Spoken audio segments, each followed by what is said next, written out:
તુલા એટલે ન્યાયપ્રિય છે। જેમ વૃષભ રાશિનો માલિક ગ્રહ શુક્ર છે, એમ તુલા રાશિનો માલિક ગ્રહ પણ શુક્ર છે। શુક્ર એ સ્ત્રી ગ્રહ છે।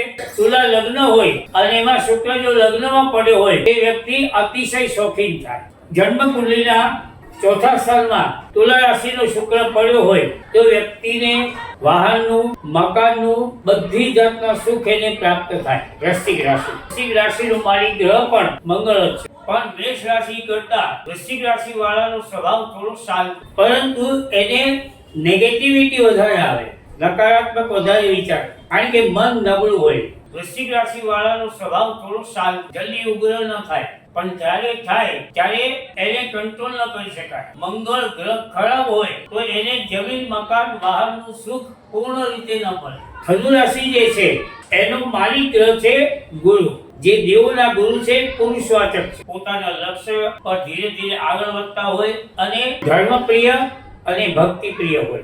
મકર રાશિનો માલિક ગ્રહ છે શનિદેવ। શનિદેવ એ પણ પુરુષવાચક છે। આ શનિના પ્રભાવને લીધે થઈને પોતે થોડું નીચું જોઈને ચાલે, ગમે તે રીતે સામેની વ્યક્તિ પાસેથી પોતાનું કામ કઢાવી લેવામાં પાવરદાર હોય। બોલે ઓછું, કામ કરનારા વધારે હોય।